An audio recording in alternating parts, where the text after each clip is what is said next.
Dear students, Gour Banga ইউনিভার্সিটির English মেজরের semester 1 সিলেবাসে যে রেটোরিক আছে সে রেটোরিক নিয়েই আমরা আমাদের আজকের ক্লাস শুরু করছি। এটা এই সিরিজের প্রথম ক্লাস। রেটোরিকের প্রথম ক্লাসটি হবে হচ্ছে সিমিলি এবং মেটাফোরের ওপরে। প্রথমে আলোচনা করা যাক সিমিলি কাকে বলে, অর্থাৎ আমরা সরাসরি চলে যাই সিমিলির ডেফিনেশন। কি বলছে ডেফিনেশনে?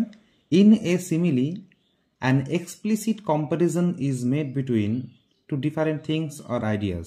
অর্থাৎ সিমিলিতে দুটি ভিন্ন জিনিসের মধ্যে বা ভিন্ন আইডিয়ার মধ্যে একটা স্পষ্ট তুলনা হবে, পরিষ্কার তুলনা হবে। তুলনাটা একদম যে তুলনার মধ্যে আমরা দেখতে পাবো অ্যাজ বা লাইক কথাটি থাকবে, এটা আমরা দেখে আরও বেশি করে চিনতে পারবো যে এটা সিমিলিই আছে।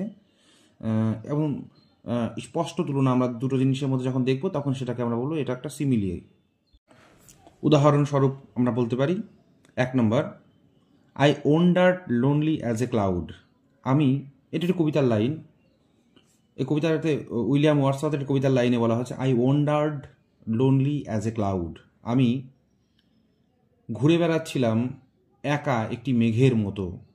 তাহলে এখানে আমরা দেখতে পেলাম এখানে তুলনা করা হচ্ছে কিসের মধ্যে? আয়ের সঙ্গে, মানে কবি নিজেকে তুলনা করছেন মেঘের সঙ্গে, এবং এই তুলনাটি স্পষ্ট তুলনা, অর্থাৎ অ্যাজ দিয়ে ব্যবহার করাতে তুলনাটা পরিষ্কার হয়ে গেছে। 2 নম্বর যে উদাহরণ আমরা দেখতে পাচ্ছি সেটা কি বলছে? To follow knowledge like a sinking star.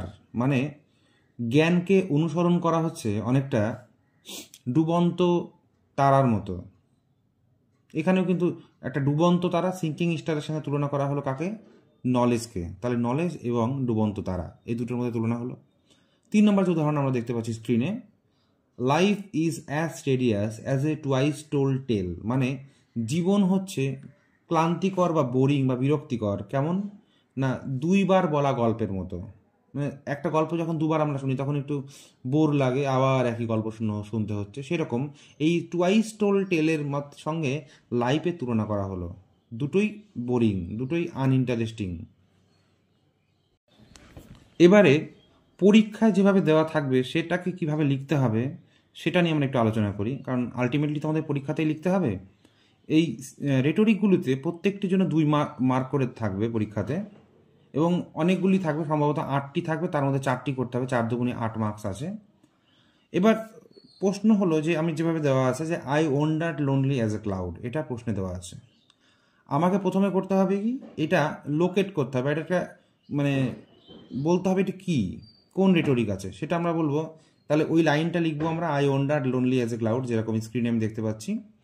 তারপর নিচে লিখবো আমরা দিস ইজ এ সিমিলি, এটা হলো একটি সিমিলি। এটা বলার জন্য আমি 1 মার্ক পাবো। তারপরে আমি যে কী করব, আমি এবার অ্যানালিসিস করে আমাকে দেখাতে হবে যে কীভাবে এটা সিমিলি হচ্ছে। সেক্ষেত্রে আমি বলতে পারি যে ওই সিমিলির যে ডেফিনেশনটা সেটা আমি তোমাদের স্টুডেন্টদেরকে বলছি মুখস্থ করে নিতে। মুখস্থ করে নিলে কী হবে, সেই মুখস্থর সেই ভাষার বয়ানটাকে আমি ইউজ করে দেবো অ্যানালিসিস করতে সুবিধার জন্য। তাহলে আমি এখানে লিখছি হেয়ার, আমরা ডেফিনেশনে কি ছিল? An explicit comparison is made between two different things or ideas, এরকম ছিল। এবার এখানে আমি কি করলাম, here an explicit comparison is made between, এটুকু আমি কমন লাইন নিয়ে নিয়েছি। 2 ডিফারেন্ট থিংসটা কি করছি, এই আইয়ের সঙ্গে তুলনা করা হচ্ছে অ্যান্ড ক্লাউড, এবং ক্লাউডের সঙ্গে তুলনা করা হচ্ছে। এটাকে আমি কোট আনকোট করে দিলাম, সিঙ্গেল কোট দিয়ে কমা দিলাম। So this is A simile, তাহলে এটি একটি সিমিলি। এইভাবে আমি বলে দিলেই কিন্তু আমি প্রথমে ওই দিস ইজ এ সিমিলি লেখার জন্য 1 মার্ক, আর এই অ্যানালিসিসটা করার জন্য 1 মার্ক, এই 2 মার্কে আমি 2 এ 2 পাবো। এখানে কিন্তু এইটুকু যদি লিখতে পারি তাহলে 2 এ 2ই দিবে, এখানে কোনো মার্কস কমানোর কোনো জায়গা নেই, একদম অঙ্কের মতো মার্কস কিন্তু আমরা পাবো এখানে। এবার চলে আসি মেটাফোরে। সিমিলি আর মেটাফোর অনেকটা 2 ভাইয়ের মতো, অনেকটা মিল আছে কিন্তু আবার সামান্য একটু পার্থক্যও আছে। মেটাফোরের সংজ্ঞাটা কি বলি? ইন এ মেটাফোর, একটি মেটাফোরে an implied comparison is made between two different things. মানে একদম ডেফিনেশনের ভাষাটাও দেখলাম একই রকম আছে, শুধু এক্সপ্লিসিট ছিল ওটাতে, এটাতে ইমপ্লাইড। মানে একটি মেটাফোরে যে তুলনাটা হবে দুটো জিনিসের মধ্যে, সেই তুলনাটা কিন্তু ইমপ্লাইড, মানে অন্তর্নিহিত একটা তুলনা থাকবে, পরিষ্কার করে তুলনা থাকবে না, একটা ঝাপসা তুলনা থাকবে, এবং এটি বুঝে নিতে হবে যেখানে একটি তুলনা আছে। এবং এখানেও ওই লাইক বা অ্যাজ এরকম কোনো শব্দ দিয়ে পরিষ্কার করে কিন্তু তুলনা করা থাকবে না। এবার আমরা চলে আসি উদাহরণে। আমরা স্ক্রিনে 1 নম্বরে দেখতে পাচ্ছি the Camel is the ship of the desert, মানে উট হলো মরুভূমির জাহাজ। তাহলে কি বুঝলাম এটা থেকে, যে একটি জাহাজ যেমন জলপথে যেরকম যাত্রী নিয়ে যায়, জিনিসপত্র নিয়ে যায়, উট সেরকম মরুভূমিতে কিন্তু সেই একই কাজ করে। অর্থাৎ এখানে উটের সঙ্গে জাহাজের তুলনা পেলাম, আমি তুলনা করা হলো। 2 নম্বর আমি দেখতে পাচ্ছি variety is the spice of life, বৈচিত্র্যই হলো জীবনের মশলা। মানে মশলা কি করে? মশলা রান্নাকে টেস্টি করে। একই রকমভাবে ভ্যারাইটি হচ্ছে জীবনকে টেস্টি করে। মানে আমি যদি জীবনটাকে নানা একই রকমভাবে প্রতিদিন খাই, কাজ করি, ঘুমাই, যদি এভাবে করি তাহলে জীবনটা কিন্তু বোরিং হয়ে যাবে। সেক্ষেত্রে আমি কখনো কাজ করব, কখনো ঘুমাবো, কখনো ঘুরতে যাব, কখনো ছবি তুলতে যাবো, কখনো আমি রেস্টুরেন্টে খেতে যাবো, কখনো সিনেমা দেখতে যাবো। এই যে ভ্যারাইটি আমরা জীবনে যখন আনি তখন জীবনটাও টেস্টি হয়ে ওঠে মশলার মতো।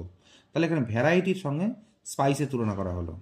3 নম্বর আমি দেখতে পাচ্ছি I will drink life to the lees, আমি জীবনকে পান করব একেবারে তলানি পর্যন্ত। লিস মানে হচ্ছে এই গ্লাসের নিচে থাকা এই অল্প যে একদম শেষ বিন্দু অবধি যেটা, সেই ওটাকে লিস বলা হয়। এটা একটা কবিতার লাইন কিটসের। সেখানে বলছে I will drink life to the lees, আমি জীবনে তলানি অবধি আমি কিন্তু একদম উপভোগ করবো। তাহলে এখানে লাইফের সঙ্গে লিসের তুলনা করা হয়েছে। 4 নম্বর উদাহরণে যাচ্ছি, this rudeness is a sauce to his good wheat.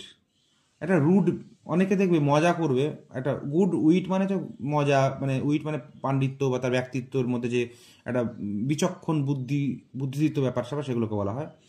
Sauce কি করে? সস মানে টেস্টি জিনিস একটা, আমরা জানি সস হচ্ছে খাবারকে টেস্ট বাড়িয়ে দেয়। আমি একটা সিঙ্গারার সঙ্গে একটা সসটা নিলে পরে টেস্ট বেড়ে যায়। একই রকমভাবে এই যে রুডনেসটা হচ্ছে তার হচ্ছে সসের মতো। এই রুডনেসটা থাকার ফলে তার যে হাস্যরস সেটা আর একটু বেশি সুন্দর লাগে সেটা শুনতে। একটু গম্ভীর মুখে কখনো কখনো দেখবে যে একটু ভালো করে জোকস বললে দেখে ভালো লাগে শুনতে, বেশ গম্ভীর মুখে বললে। আর যে বলছে সেই যদি হাসে তাহলে ব্যাপারটা অতটা ভালো লাগে না অনেক সময়। তাহলে এই যে রুডনেসটা হচ্ছে তার স্বভাবের সসের মতো। তাহলে এখানে রুডনেস আর সসের মধ্যে একটা তুলনা করা হলো, কিন্তু অস্পষ্টভাবে। 5 নম্বর দেখতে পাচ্ছি কি আছে, লোলিনেস ইজ ইয়াং অ্যাম্বিশনস ল্যাডার। লোলিনেস মানে বিনম্রতা। আমরা যখন বিনম্রতা, নম্র ভদ্রভাবে যখন চলি, এই বিনম্রতা হচ্ছে একটা ইয়াং মানুষের কাছে, একটা ইয়াং ছেলে বা মেয়ের কাছে একটা সিঁড়ি বা মইয়ের মতো। যত বিনম্র তুমি হবে তত মানুষের সাহায্য তুমি পাবে, তত মানুষের কাছ থেকে আশীর্বাদ পাবে, শুভেচ্ছা পাবে, মানুষের শুভকামনা পাবে। তাহলে এই যে লোলিনেস হচ্ছে মইয়ের মতো। তাহলে এই যে লোলিনেস এবং সিঁড়ি বা মই, এই ল্যাডার যাই বলো না কেন, এই দুটোর মধ্যে আমি তুলনা করতে পারছি। তাহলে এটা লোলিনেস এবং ল্যাডার মধ্যে একটা তুলনা করা হয়েছে। এবার আমরা চলে আসি মেটাফোরের অ্যানালিসিসে। পরীক্ষায় কেমন থাকলে আমরা কীভাবে লিখব। পরীক্ষায় হয়তো দিল the Camel is the ship of the desert, এটা যদি থাকে আমরা প্রথমে বুঝতে পেরে গেছি যে এটা একটা মেটাফোর, আমরা তাহলে লিখব দিস ইজ এ মেটাফোর। হয়ে গেল, এটার জন্য আমি 1 মার্ক পেয়ে গেলাম। এবার আমি সংজ্ঞার ভাষা ধরে আমরা কি করব, আমরা অ্যানালিসিসটা করব। Here an implied comparison is made between camel and desert. ক্যামেলকে কোট আনকোট করবো, ডিজার্টকে কোট আনকোট করবো। So this is a metaphor. এইভাবেই আমি মেটাফোরটা লিখলে, মানে অ্যানালিসিসটা করলে পরে আমি 2 মার্ক, 2-এ 2 পেয়ে গেলাম। এই ছিল সংক্ষেপের আজকে আলোচনা। তাহলে আমরা বুঝে গেলাম যে সিমিলি মেটাফোর কাকে বলে। উদাহরণ আমি ইম্পর্টেন্ট উদাহরণ দিয়ে দিয়েছি বই থেকে। এগুলো ইম্পর্টেন্ট উদাহরণ, যেগুলো উদাহরণ দেওয়া থাকলো সেগুলো কিন্তু যথেষ্ট ইম্পর্টেন্ট উদাহরণ, পরীক্ষায় কিন্তু এখান থেকে কমনও পড়তে পারে। তাই এগুলো রেডি করে থাকবে এবং কীভাবে লিখতে হবে সেটা আমি শিখিয়ে দিলাম। ধন্যবাদ সবাইকে। আশা করছি ক্লাসটা তোমাদের কাজে লাগবে। এইটুকু